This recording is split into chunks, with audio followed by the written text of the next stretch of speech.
My frustration with working with change is that there's actually so much resistance to it, and there's resistance to change, and the way it plays out is that people pretend like it's not there.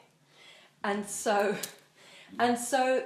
the work that I do, if I say I work with change, I actually often end up questioning, is that the thing I need to work with?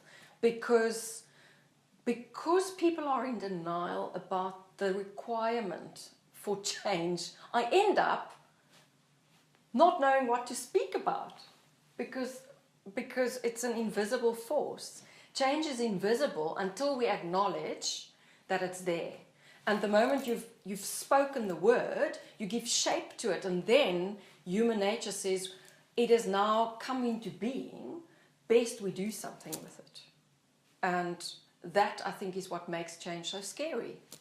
That's what I know, and that's why I often that's why people don't want to do the work, because it's hard work.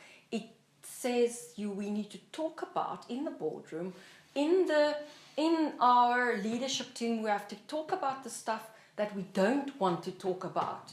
And there's a lot of dancing around, and we can spend 2 days talking about all the surface stuff, and it will make us feel like we're doing something, but you're not getting anywhere.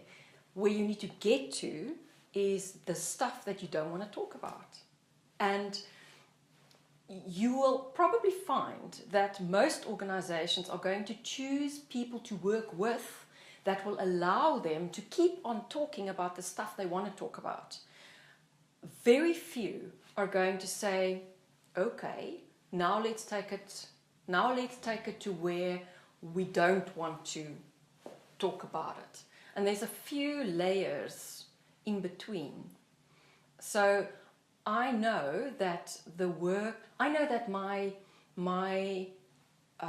what I bring into a room will eventually take the conversation there, which is why I don't get into many rooms.